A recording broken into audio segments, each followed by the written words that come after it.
Good morning guys! Welcome to my kay YouTube channel. So, update muna po tayo kay Mother Piggy. So, kung natatandaan nyo po ito yung last kong vlog, hindi pa siya nanganak. So, ito na po yung kanyang mga anak. Ito na po sila, kalalaki. So, sila po ay 8. Ayan guys. Ayan guys, ang kanyang baby.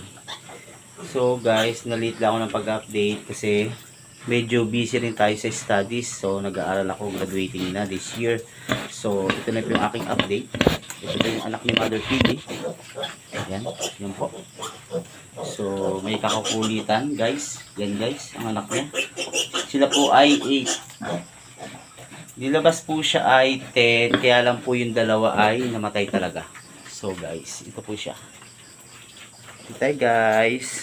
So, kung napapansin nyo po, hindi ko medyo matubig si Mother Piggy dahil hindi ko siya masyadong mabasa kasi malamig. Baka kasi magka problema yung mga biik. Magtais sila kasi sa malamig na panahon.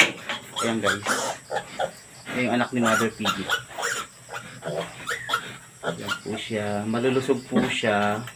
Ayan. So magwa 1 month na po siya. Malapit na mag 1 month. Hello. Yan po ang mga little piggy. Mother Piggy yan po. Yan po ang update niya. Yan. So, bali 8 po silang lahat.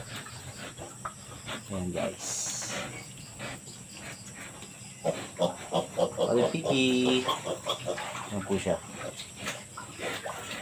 So, yan guys. Maganda naman po ang size nila. Tsaka yan, mga healthy. Yan guys. So tayo pong mga kapig o ka-farmers, tiyaga lang po tayo. Huwag po tayong susuko sa pag-aalaga ng baboy. Kahit po tinamaan tayo ng matinding ASF nitong nakaraan. Guys, makakabawi din po tayo. Yan guys. Dahil ako man po last year talagang tinamaan din po ako ng ASF. Ayan guys.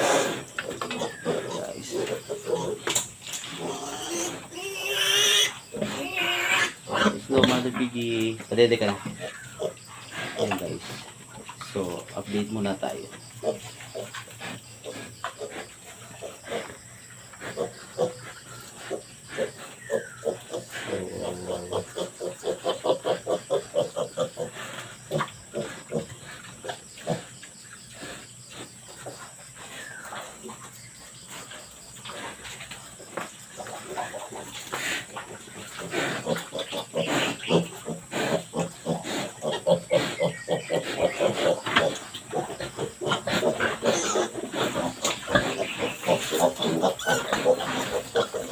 Ayan guys, ready na si Mother Piggy. Yan, kakagulo na sila.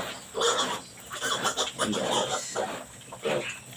Tsaga-tsaga lang tayo sa pag-alaga ng baboy. Darating din ang ating swerte. Kahit po tayo tinamaan ng mga sakit. Ayan guys. Mga healthy piggy na po sila. Guys, yan. Payo ko lang nyo guys, pag bagong anak nyong pig nyo, kailangan dry ang kanyang kulungan. Tsaka hindi sila babasa kasi nagkakaroon problema rin pala. Nagkakaroon sila ng pagtatai. So, nadedede ng mga biik yan guys. Yan guys, kung mapapansin nyo, madumi talaga yung aking pig kasi hindi ko siya mabasa dahil may malamig ang panahon ngayon. Okay, nadedede na sila.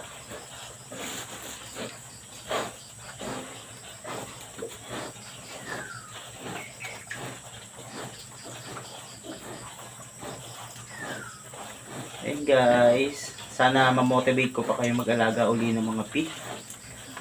Maging inspirasyon kahit sa ganitong pamaraan na magpatuloy. Huwag po tayo susuko.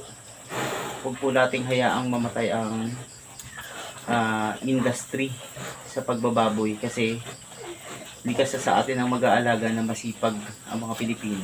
Ayan guys. Guys, kakatuwa lang kasi sa pagtitiis natin nagbubunga ang ating pinaghirapan. Ayan guys. Bali guys, magwa 1 month na sila ngayon this coming October 20. Ayan.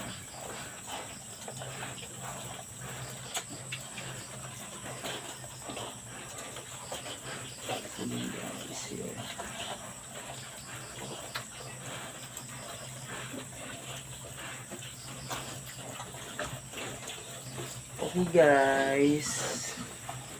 Oh, ganyan. Padede ka, Mother Piggy. Para mabusog ang iyong mga baby. Mga baby pig. Ayun guys. Kakatuwa. Guys, update ko naman kayo sa aking dalawang bagong gagawing inahin. Sana magkaigi rin.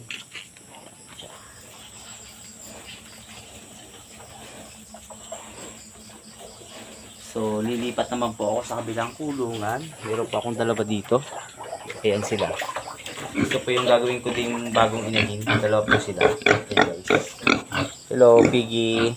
Dalawa po silang babae. Ayan guys. So, sila ay 2 buwan pa lang po. 2 buwan pa lang. Mahigit. Piggy. Ayan guys. Ayan, kakatuwa naman guys. Kakatuwa si Mother Piggy. Cute na mga anak niya.